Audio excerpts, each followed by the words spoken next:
ఈ వీడియోలో ఉన్న అన్ని క్వశ్చన్స్కి మీకు ఎన్ని క్వశ్చన్స్కి ఆన్సర్ తెలుసో కామెంట్ చేయండి. అలాగే ఈ వీడియో చివరి వరకు స్కిప్ చేయకుండా చూడండి. ముందుగా ఈ వీడియోని లైక్ చేయడం మర్చిపోవద్దు. మీరు చేసే ఒక లైక్ వల్ల ఈ వీడియో అందరికీ రీచ్ అవుతుంది, యూస్ఫుల్ అవుతుంది. కొత్తగా చూసే వాళ్ళు ఎవరైనా ఉంటే సబ్స్క్రైబ్ చేసుకోవడం మర్చిపోవద్దు. మరిన్ని వీడియోస్ కోసం బెల్ ఐకాన్ని క్లిక్ చేయండి. ఈరోజు టాపిక్ వచ్చేసి కరెంట్ అఫైర్స్. ఫస్ట్ క్వశ్చన్, భారత్లో తొలి మంకీ పాక్స్ కేసు ఎక్కడ నమోదైంది? తొలి మంకీ పాక్స్ కేసు ఇటీవల నమోదైంది. అది ఎక్కడ నమోదైందంటే కేరళలోని మలప్పురం జిల్లాకు చెందిన వ్యక్తి గత వారం ఈ వ్యాధి నిర్ధారణ అయినట్టు కేంద్ర ఆరోగ్య శాఖ అధికారికంగా ప్రకటించడం జరిగింది. ఈ మంకీ పాక్స్ కేసు ఏంటంటే క్లేడ్ 1B రకం వైరస్ తొలి కేసు ఇది. గతంలో భారత్లో ఇప్పటివరకు 30 ఎంపాక్స్ మంకీ పాక్స్ కేసులు వెలుగులోకి రాగా ఈ 30 అనేది ఏంటంటే వెస్ట్ ఆఫ్రికన్ క్లేడ్ 2 వైరస్ రకానికి చెందినవి వైద్య పరీక్షలో తేలింది. ఇప్పుడు ఈ తొలి కేసు వచ్చి మంకీ పాక్స్ క్లేడ్ 1B రకం. మంకీ పాక్స్ మొదటిసారిగా మానవుల్లో ఎప్పుడు గుర్తించారు? మంకీ పాక్స్ అనేది ఆఫ్రికన్ క్లేడ్ 2 ఉంది కదా, అది ఎప్పుడు మొదటిసారిగా మానవుల్లో గుర్తించారు? మంకీ పాక్స్ అనేది ఏంటంటే 1970లో మొదటిసారిగా మానవుల్లో గుర్తించడం జరిగింది. మంకీ పాక్స్ అనేది ఏంటంటే తేలికపాటి వైరస్ మసూచి లాంటిదే. మంకీ పాక్స్ కూడా దీనిని డెన్మార్క్లో పరిశోధన కోసం తీసుకొచ్చిన కోతుల్లో 1950లో తొలిసారిగా కనుగొనడం జరిగింది. దీనికి కోతుల్లో కనుగొన్న తర్వాత మనుషుల్లో మాత్రం 1970 సంవత్సరంలో మొదటిసారిగా మానవుల్లో గుర్తించారు. ఈ కోతుల్లో కనుగొనడం వల్ల దీన్ని మంకీ పాక్స్ అనే పేరు రావడం జరిగింది. మంకీ పాక్స్ వ్యాధి సోకితే జ్వరం, తలనొప్పి, వాపు, నడు నొప్పి, కండరాల నొప్పులు, అలసట వంటి లక్షణాలు కనిపిస్తాయి. నెక్స్ట్ వచ్చి మంకీ పాక్స్ లక్షణాలు. ఇక్కడ ఇచ్చినాను కదా, ఈ మంకీ పాక్స్ లక్షణాలన్నీ స్క్రీన్ షాట్ తీసి పెట్టుకోండి. క్లేడ్ 1 రకం అనేది మంకీ పాక్స్ క్లేడ్ 1 అనేది మొదటి కేసు కేరళలో కనుగొనడం జరిగింది. ఇప్పటివరకు 30 ఎంపాక్స్ కేసులు మంకీ పాక్స్ కేసులు వెలుగులోకి రావడం జరిగింది. అది వచ్చి ఆఫ్రికన్ క్లేడ్ 2. ఇది వచ్చి మసూచి లాంటి లక్షణాలు ఉంటాయి దీనికి. మంకీ పాక్స్ లక్షణాలు: జ్వరం, తలనొప్పి, వాపు, నడు నొప్పి, కండరాల నొప్పి, అలసట, ముఖం, చేతుల, కాళ్ళపై దద్దుర్లు, బొబ్బలు ఏర్పడడం 2 నుంచి 4 వారాలు ఉంటాయి. నెక్స్ట్ క్వశ్చన్, ప్రపంచ ఖడ్గమృగాల దినోత్సవం ఏ రోజున జరుపుకుంటారు? ప్రపంచ ఖడ్గమృగాల దినోత్సవం అనేది ఏ రోజున జరుపుకుంటారు? ఆన్సర్ తెలుసుంటే గెస్ చేయడానికి ప్రయత్నించండి. ఆన్సర్ ఆప్షన్ బి, సెప్టెంబర్ 22వ తేదీన ఖడ్గమృగాల దినోత్సవం జరుపుకుంటారు. ప్రపంచవ్యాప్తంగా ఉన్న ఖడ్గమృగాల సంరక్షణ గురించి తీసుకోవాల్సిన చర్యల గురించి ప్రజలకు అవగాహన కల్పించేందుకు ప్రతి సంవత్సరం ఈ ఖడ్గమృగాల దినోత్సవం అనేది జరుపుకోవడం జరుగుతుంది. అది కూడా సెప్టెంబర్ 22వ తేదీన జరుపుతారు. ఈ దినోత్సవం WWF దక్షిణాఫ్రికాచే నిర్వహించబడుతుంది. WWF అంటే వరల్డ్ వైడ్ లైఫ్ ఫండ్ దక్షిణాఫ్రికాచే ప్రతి సంవత్సరం నిర్వహించబడుతుంది. ఎందుకని? ఖడ్గమృగాల సంరక్షణకు తీసుకోవాల్సిన చర్యల గురించి ప్రజలకు అవగాహన కల్పించేందుకు గాను ఈ దినోత్సవం అనేది జరుపుకుంటున్నారు. దక్షిణాఫ్రికాచే నిర్వహించబడుతుంది. నెక్స్ట్ క్వశ్చన్, ఆడ ఖడ్గమృగాల గుంపుని ఏమని అంటారు? ఆడ ఖడ్గమృగాల గుంపుని ఏమని అంటారు? మీరు గెస్ చేయడానికి ప్రయత్నించండి. ఖడ్గమృగాల్లో వైట్ రైనోలు మాత్రమే గుంపులుగా జీవిస్తాయి. వీటి గుంపులను క్రాష్ అని అంటారు. ఈ క్రాష్లో ఆడ ఖడ్గమృగాలు ఉంటాయి, మగ ఖడ్గమృగాలు ఉంటాయి. ఈ మగ ఖడ్గమృగాలని ఆడ ఖడ్గమృగాలని ఒక్కోదానికి ఒక్కో పేరు పెడతారు. ఆడ ఖడ్గమృగాల గుంపుని ఏమంటారంటే కౌస్ అని అంటారు. మొత్తం ఖడ్గమృగాల గుంపుని ఏమంటారంటే క్రాష్ అని అంటారు.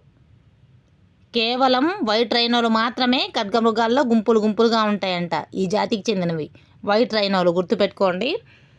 మగ ఖడ్గమృగాల గుంపుని ఏమంటారంటే బుల్స్ అని అంటారు. కౌస్ అని ఆడ ఖడ్గమృగాలని, మగ ఖడ్గమృగాలను వచ్చి బుల్స్ అంటారు. అసలు ఖడ్గమృగాల గుంపుని ఏమంటారంటే క్రాష్ అని అంటారు. ఇవి వైట్ రైనోలు మాత్రమే గుంపులుగా ఉంటాయి. ఇవి శాకాహారాలు. ఖడ్గమృగాలు అనేటివి ఏంటంటే శాకాహారులు. ఇవి బరువు ఉన్న గంటకు 55 కిలోమీటర్ల వేగంతో పరిగెత్తగలవంట. నెక్స్ట్ క్వశ్చన్, భారతదేశంలో మొత్తం ఎన్ని ఖడ్గమృగాలు ఉన్నాయి? ఇండియాలో మొత్తం ఎన్ని ఖడ్గమృగాలు ఉన్నాయి? ఇంపార్టెంట్ క్వశ్చన్, నోట్ చేసి పెట్టుకోండి. ఎన్ని ఖడ్గమృగాలు ఉన్నాయి, ఎన్ని పులులు ఉన్నాయి, ఎన్ని ఏనుగులు ఉన్నాయి అనేది వార్తల్లోకి వచ్చిన విషయాలని నోట్ చేసి పెట్టుకోండి. ఖచ్చితంగా అడగొచ్చు. ఎక్స్పెక్టెడ్ బిట్టు, భారతదేశంలో మొత్తం ఎన్ని ఖడ్గమృగాలు ఉన్నాయి? 3262 వరకు మొత్తం ఖడ్గమృగాలు ఉన్నాయి.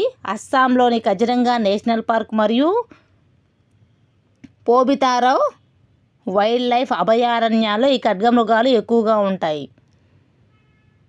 కజిరంగా నేషనల్ పార్క్ అస్సాంలో ఉండేది. పోబితా వైల్డ్ లైఫ్ అభయారణ్యాల్లో ఖడ్గమృగాలు ఎక్కువగా ఉంటాయి.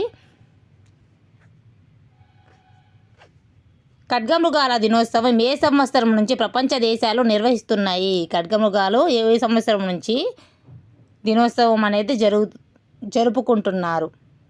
ప్రతి ఏటా ఈ దినోత్సవాన్ని జరిపేది వరల్డ్ వైల్డ్ లైఫ్ ఫండ్ దక్షిణాఫ్రికా చే నిర్వహించబడుతుంది. ఏ సంవత్సరం నుంచి జరుపుకుంటున్నారంటే 2010లో దక్షిణాఫ్రికాలో వరల్డ్ వైల్డ్ లైఫ్ ఫండ్ ప్రపంచ ఖడ్గమృగాల దినోత్సవాన్ని ప్రకటించింది. 2010వ సంవత్సరంలో 2011 నుంచి దీన్ని నిర్వహించడం జరుగుతుంది.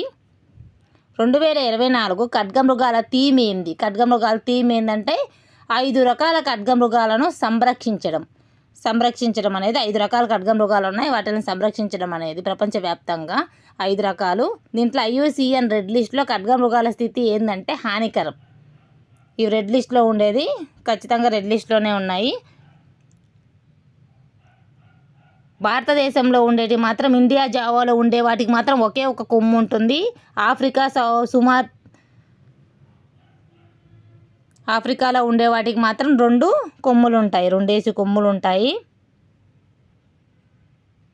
5 రకాల ఖడ్గమృగాలు ఇవి స్క్రీన్ షాట్ తీసి పెట్టుకోండి. బ్లాక్ ఖడ్గమృగాలు, వైట్ ఖడ్గమృగాలు, ఒంటి కొమ్ము ఆసియా భారతదేశం, ఒంటి కొమ్ము ఉండేది ఆసియా భారతదేశం, సుమత్రాలో కనిపించేది ఇండోనేషియా, జావాలో కనిపించేవి ఇండోనేషియా. ఇవన్నీ స్క్రీన్ షాట్ తీసి పెట్టుకోండి. ప్రపంచ జనాభా మాత్రం 23,885. మొత్తం ప్రపంచంలో ఉండేది 23,885 అయితే భారతదేశంలో ఉండేది మాత్రం 3,262.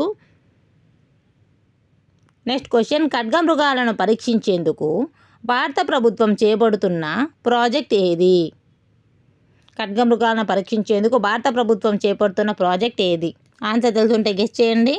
ఆన్సర్ వచ్చేసి ఆప్షన్ ఏ రైనోజర్ లేదా ఇండియన్ రైనోవిజన్ 2030. రైనోవిజన్ 2030 లోపల దీన్ని కంప్లీట్ చేస్తారు. ఖడ్గమృగాలకు పొంచి ఉన్న ప్రమాదాలు ఏంటంటే వేటాడడం, ఆవాసాన్ని కోల్పోవడం, అక్రమ రవాణా. నెక్స్ట్ క్వశ్చన్, పూణే విమానాశ్రయం పేరు ఏమని మార్చారు? Very very important. పేర్లు ఏమని మార్చారు అనేది మీరు నోట్ చేసి పెట్టుకోండి. పూణే విమానాశ్రయం పేరు ఏమని మార్చారు? ఆన్సర్ వచ్చేసి ఆప్షన్ ఏ జగద్గురు సంత్ తుకారాం మహారాజ్ అనే పేరును మార్చారు. అంతర్జాతీయ విమానాశ్రయంగా మారుస్తూ చేసిన ప్రతిపాదన మహారాష్ట్ర ప్రభుత్వం ఆమోదం తెలిపింది. మహారాష్ట్రంలో జగద్గురు సంత్ తుకారాం మహారాజ్ అనే విమానాశ్రయం ఉంది. ఇప్పటి వరకు ఈ విమానాశ్రయాన్ని ఏమని పిలిచేవారంటే లోహ్గావ్ విమానాశ్రయం అని పిలిచేవారు. ఇప్పటి నుంచి జగద్గురు సంత్ తుకారాం మహారాజ్ అనే పేరుతో పిలవడం జరుగుతుంది.